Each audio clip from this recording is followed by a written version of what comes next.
Do you know who's working 2 and 3 jobs? The people who can't make their month end. And do you know who's running around on private jets and spending days on the golf course? People who aren't in the office.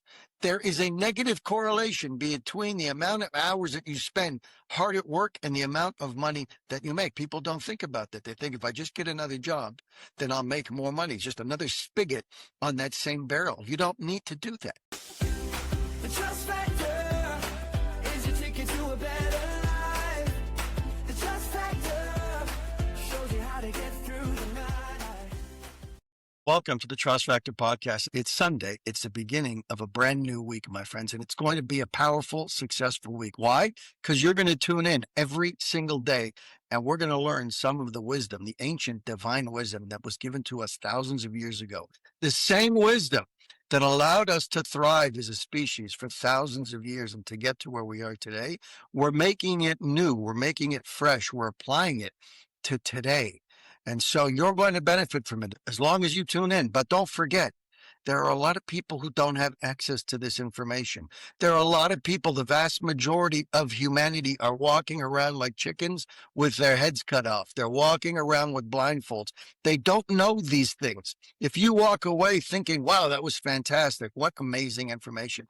That's so true. That's so real. I've been sold a faulty bill of goods by society. Then know that there are so many people out there that you know, friends and family, who are suffering in the same darkness. It's time to pull them out. And the way to pull them out of that darkness is to send this podcast far and wide. Let your friends sign up, add them to the WhatsApp chat, send the link so that they can join on whatever platform they wish. The Trust Factor Podcast is everywhere. It's on every platform, and there's no reason that everybody you know shouldn't be signed up to it. Let's finish off this discussion that we've been having, which has been an amazing discussion, an eye-opener, even for me. But this is so real, my friends. We're talking about gambling. We're talking about people chasing the mighty buck. We're into a recession if you're in Canada. And that's not a good indication for the G20 or the G7 countries. They're all suffering in one form or another. A lot of us have similarities. That's why they're part of the same group. They apply a lot of the same policies and principles that are passed down by who knows who. And a lot of these countries have no choice but to sign on to these corrupt policies. And that means if Canada is leading the way, which they said they were, that there are a lot of other countries that are about to follow suit. There's going to be a cash crunch. And a lot of people are going to go out and try and figure out ways to get as much money as they can, irrespective of the mechanism. It doesn't matter how they get the money. The important thing is that they get it, even if they risk every single one of their morals and values to get it. And so we've been talking about how you get your head on straight. How do you get perspective using God's Torah, using wisdom that was given to us 3,500 years ago by our Father in heaven, who created everything that ever was, is, and will be. And he gave us a manual. He gave us a document. He didn't just drop us off and say, hey, figure it out. Good luck. Let me know after 120 years how it worked out. He's not that guy. Our Creator is a loving Father, exponentially more loving than any physical father could ever be. And he gave us a manual to say, do this and don't do that, and you will be successful. We're reading from that, my friends. And when it comes to money, when it comes to finances, you should know that your allotment is determined for you every single year. Your gains and your losses. You can impact them by making good decisions or bad decisions. And one of the bad decisions that you can make is going into a casino, gambling against other people, stealing their hard-earned money, just like these casinos are built on the theft of all of these victims and their hard-earned money. So stay away from it, guys. You're not going to impact your revenue. If you make any money out of a casino, it's going to come with a curse. But in reality, 9.5 times out of 10, you're coming out at a loss. You're just not hearing about it because it's not the narrative that they want you to subscribe to. We're going to finish off this discussion about happiness and wealth, and we're going to move into the discussion around marriage and family. Very important. But remember what I've said multiple times. The two top evil inclinations are money and relations. So you know that it's not going away. It's going to creep into this conversation. In what context depends on what we're talking about. But those two evil inclinations are your biggest test. All of humanity's biggest test. There are other ones. Food is an evil inclination. That's why people have a hard time dieting. There are so many different inclinations, evil inclinations in the world that weigh us down. But the two biggest ones are money, power, one and the same, and relations. So let's finish this off today and let's see if we could start off marriage and family. It says, the gambler looking for quick profits thinks that money will solve his problems. And we've established clearly that that is not the case, especially the saying, easy come, easy go. If you just made an untold fortune by simply putting a coin in a slot machine and pulling on that handle, then that money came easily. There was no sweat involved. So it's easy come and it's easy go. If it came to me so easily, then I don't have to worry about what I'm going to do with it. That's why the most value that you get out of any money is the money that you've earned. When you put in a hard day's work and you come away with a paycheck that was well earned, that money is appreciated unlike any winnings that you could ever get in any casino or any lottery. But those who believe in the Creator know that the quality of their lives does not depend on the amount of money that they have.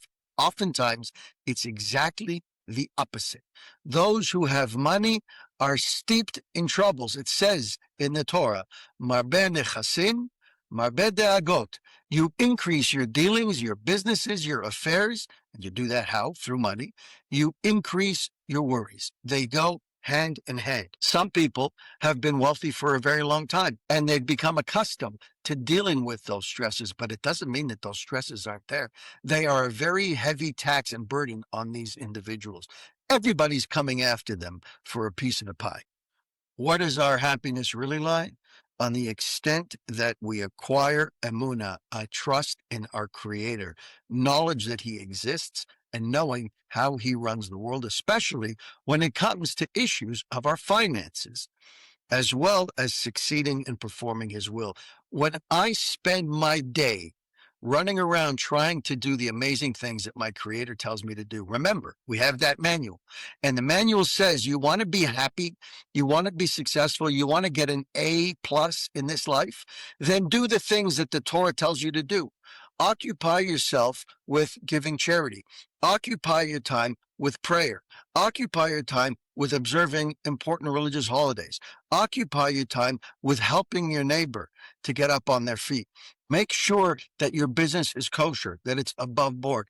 Always use the Torah as your metric. And if you're doing that, then you will live a happy life.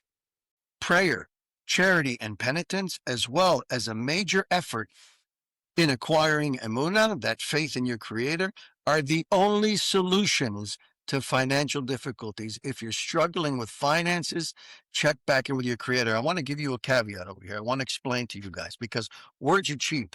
It doesn't cost me anything to give you over these words. I want to explain to you the difference between the words and the actions.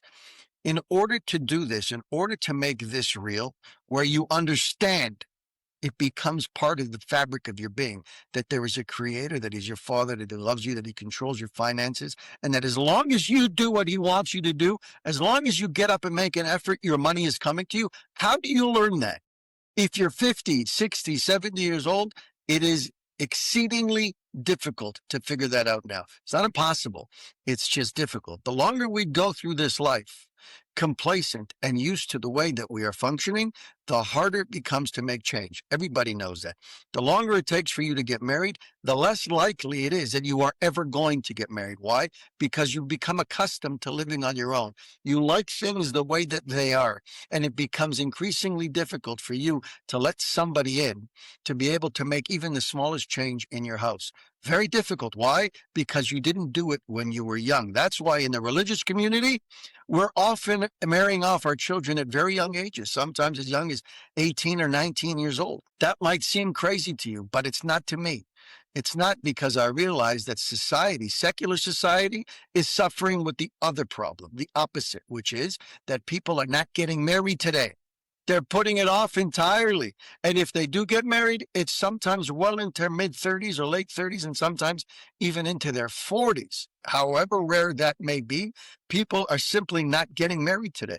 So the idea is start it early, put these practices in place early on in your life, and you will have exponentially greater chances of succeeding. And the same thing applies over here.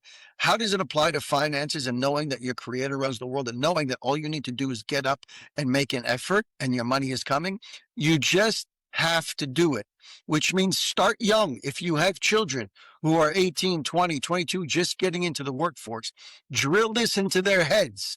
Let them understand that they have to start now. Build that practice today of putting your faith in your creator and knowing that you don't have to scramble to be able to make an extra buck. And it's not within your power to make more than what is coming to you. And then all you need to do is put out a reasonable effort. That means that if you're living in a society where 9 to 5 is reasonable, 5 days a week, Monday to Friday is reasonable, that's all that's expected of you at the most. At the most, it doesn't even need to be that because there are many people making untold fortunes who never work. They barely step into an office. Why? Because that's what they need to be doing in order to achieve their purpose in this life. It's got nothing to do with how many hours they spend in the office. If you look at it with real eyes, you will see that there is actually an inverse correlation. It's negatively correlated, the amount of time that you spend working and the amount of money that you make. Do you know who's working 2 and 3 jobs? The people who can't make their month end. And do you know who's running around on private jets and spending days on the golf course? People who aren't in the office. There is a negative correlation between the amount of hours that you spend hard at work and the amount of money that you make. People don't think about that. They think if I just get another job, then I'll make more money. It's just another spigot on that same barrel. You don't need to do that. You need to realize that there is a God that runs this world and put your faith in him. And when you do that, when you start with penitence, when you start recognizing, first I need to clean up my act. First, I need to get that clean slate. And how do I do that? I do that by penances, by repenting, by saying, I'm sorry, I did wrong. I didn't conduct myself properly. I behaved in a negative way. That's negatively impacted me, and it's probably negatively impacted my finances. So first, let me clean up shop.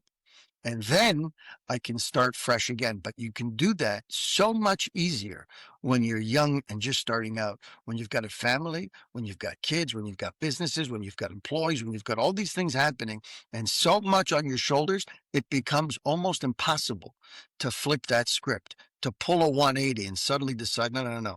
I'm used to working 14 hours a day, 7 days a week, and now I'm going to go to working 6, 7, 8 hours a day, 5 days a week. No. I know that it starts and stops with me. I might sell myself on this concept that there's a God, but really deep down, I think it's me. It gets harder with time, my friends. And he says over here, and we'll conclude with this, it's beautiful.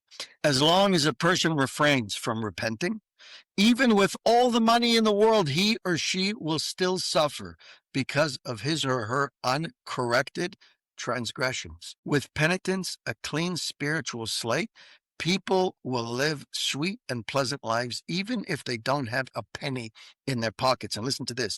Rabbi Arush says, one of my teachers would tell me about his exceptionally happy father-in-law, who nonetheless lived in dire poverty. He had nothing. Once, his rich friend told him that he buys his wife and his children everything that they want. And yet there is never peace in their home. They're never happy. But since my father-in-law is always happy, he makes his wife and children happy. They feed off of his happiness, and they were always content despite their needs. You don't need money to make you happy, and oftentimes it's that very money that will make you miserable. It all comes from your outlook, your understanding of what you have and why you have it. And we finish with this. A person should be satisfied with his or her lot in life. That's the secret. Who is the rich person? Who's the wealthy person? Pirkei Avot tells us, the ethics of the fathers tells us, he who is happy with his lot in life, that is the difference.